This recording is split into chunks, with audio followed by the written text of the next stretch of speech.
esta mañana el Banco Central informó que el IMASEC, el índice mensual de actividad económica, registró un crecimiento de apenas 0,8% en junio, cifra que es por lejos la más baja desde el 2010 tras el terremoto y que incidió la caída de la industria manufacturera y del comercio mayorista, también el mercado automotor. Vamos a conversar respecto de esa cifra, ponerlo un poco en contexto. Estamos junto al presidente de la Asociación de Exportadores de Productos Manufactureros No Tradicionales, Roberto Fantuzzi. Roberto, gracias por venir. ¿Cómo está usted? Muy bien, muchas gracias. Miren, claro, con esta noticia uno lo deja un poco knockout. Helado. Fíjese que yo sé que a muchos les ha sorprendido. Entonces la pregunta que le quiero hacer es ¿cuánto les sorprendió? Los más pesimistas hablaban para junio de un 1.5, algo, pero 0.8. No, es sorprendente. Pero esto, oye, lamentablemente hay que decirlo, porque en el mercado queda la sensación que todo esto se debe a la reforma tributaria. La reforma tributaria no tiene nada que ver. Estos son repercusiones que se ha tenido de inversiones que no se han realizado a lo menos 2 años, porque estos son impactos de la inversión cuando madura, ¿verdad? Cuando no se hace, cae la actividad. Pero es muy preocupante. Oye, yo andaba siempre, y la gente se reía, con un tubo de cobre y unos perritos. El tubo de cobre porque Madeco dejó de hacer tubos de cobre, Madeco, y que incluso cambió el nombre. Y cerró Indalum, cerró Huachipato Cap, plancha en Concepción. Y así sucesivamente. Entonces, estos son impactos que se podrían haber medido en el momento preciso. Esto nosotros lo estábamos diciendo hace 4 o 5 meses atrás. Incluso lo traía a la televisión y la gente decía, ya, volviste con la cuestión del tubo de cobre. Pero esos indicadores se Roberto, para entenderlo bien, usted dice aquí no se realizaron las inversiones que se debían hacer hace 2 años. ¿Qué tipo de inversiones? ¿A dónde debieron apuntar? Y también preguntarle, usted me dice esto efectivamente no tiene nada que ver, no es culpa de la reforma tributaria. No, pues el ánimo, el clima es un clima relativamente pero hay también de duda, escenario, etcétera, pero no le echemos la culpa a esta situación a la reforma tributaria. Puede ser a futuro, sí. De acuerdo. ¿Y qué pasa también un poco con el ambiente externo? Uno cuando escucha a los especialistas, a los técnicos, dicen, mire, en general en el mundo hay un enfriamiento de la economía, los países están creciendo menos efectivamente.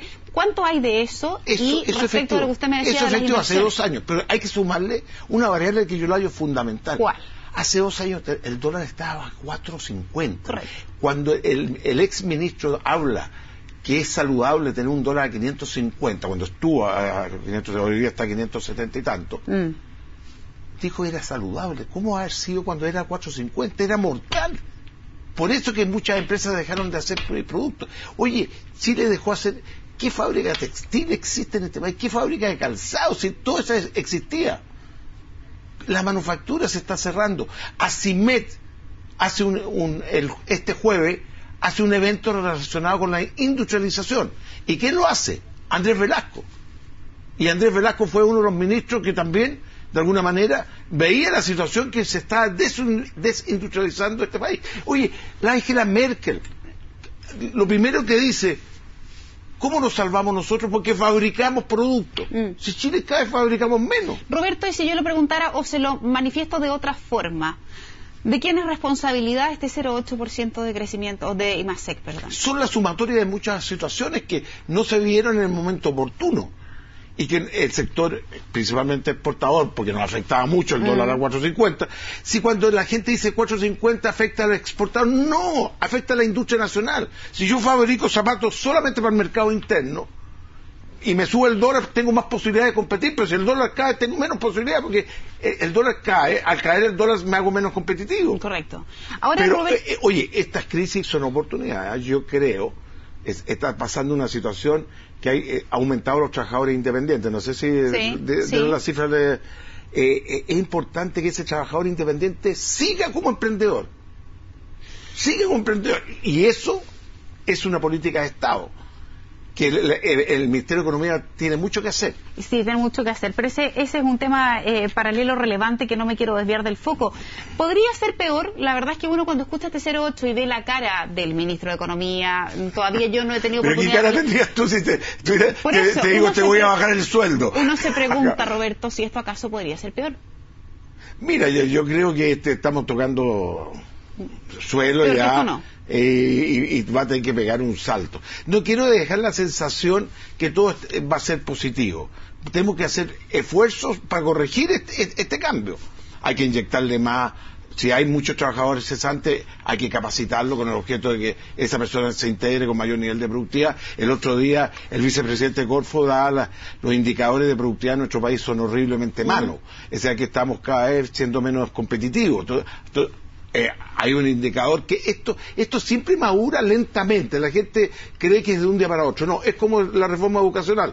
Si invertimos en educación, en calidad, esto vamos a tener en 10 años más, vamos a tener los primeros resultados. Roberto, y respecto de lo que usted señala sobre las oportunidades que representa esto para revertir, usted me decía mayor generación de empleo, etcétera, pero cuando estamos en un contexto de un país que está en desarrollo de una reforma tributaria, ¿no se enreda todo más para efectos de la reforma, para efectos de la generación de empleo? Porque volviendo al tema de los emprendedores o de un empresario, alguien dirá, mire, hasta que no tengamos el tema de la tributaria absolutamente resuelto, yo creo ¿cómo que se resuelve la mayor parte de los tuerto? Emprendedores, si los pequeños empresarios casi no pagan impuestos, digamos las cosas como son, es como el trabajador que gana menos de 500 tampoco paga impuestos. Los que se van a ver afectados por lo que se lee en los medios de comunicación son principalmente aquellos que tienen un food elevadísimo, pues parece que se va a liberar un poco esa situación, y también aquellos que de alguna manera que toman la decisión por la vía de la última línea. Pero yo creo que la última línea, que son las utilidades, es lo último que toma una decisión un inversionista extranjero. Primero ve ¿qué paz social tiene ese país? Yo siempre hago la misma pregunta, y con el respeto que me da de Venezuela. Uno invertiría un peso en Venezuela, aunque tuviese cero impuestos. Yo tengo mi duda, ¿verdad? Entonces lo primero que evalúa un inversionista extranjero es la paz social, que teóricamente nosotros la tenemos. Lo que hay ciertas dudas que se están creando a través de la reforma laboral, la educación, la reforma tributaria. Pero hay que hacerlo, porque los países que cambian son los países que se ajustan.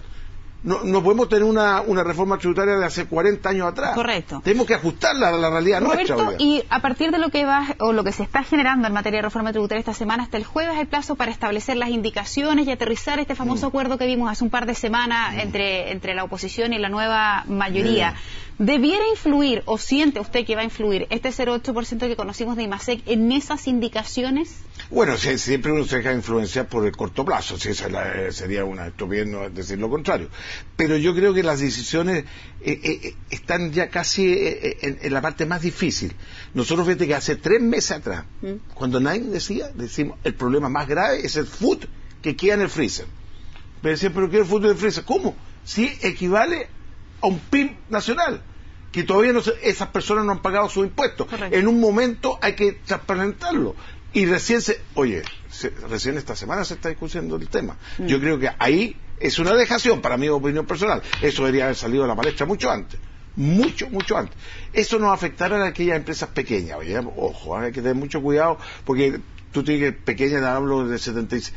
Solo te afecta cuando tienes utilidades por accionista de 75 para abajo, 75 millones. Entonces, 75 ya no es gran empresa ni mediana, es un poquito menor. Pero en concreto, ¿usted siente que esto va a enrarecer el clima para efectos de esas indicaciones? ¿Lo va a dejar igual o no debieran considerarlo? Siempre van a trae como consecuencia, siempre hay pelos a la sopa, como se dice en un buen chileno en este país, ¿verdad? Siempre estos hechos, el ánimo es distinto, y cuando te están cambiando la variable, cuando la situación es mala, es difícil. Ahora, usted ha sido de los que, y lo ha sostenido aquí también, siempre ha sido partidario de que la reforma tributaria es algo que hay que hacer para los efectos de un país que quiere crecer y hacer cambios en la educación y paz social. Yo, la primera variable para mi opinión es paz social. Siempre se dice que esto de la reforma tributaria para un país es como el matrimonio, que nunca es buen momento para casarse, nunca es buen momento para tener hijos.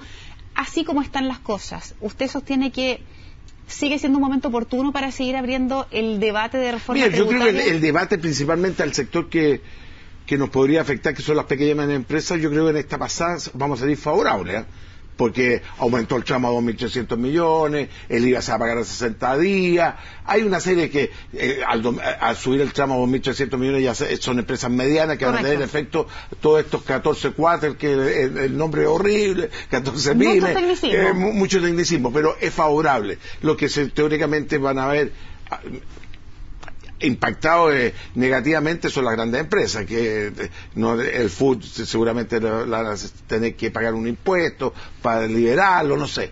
Eso todavía está en discusión, que debería ser discutido al inicio. Yo decía, lo más importante, cómo se va a resolver el problema del food que está en el freezer. Bien, Roberto, se nos acabó el tiempo. Muchísimas gracias por gracias. haber venido personalmente a CNN. Que tenga un buen día. Muchas gracias. Que esté bien.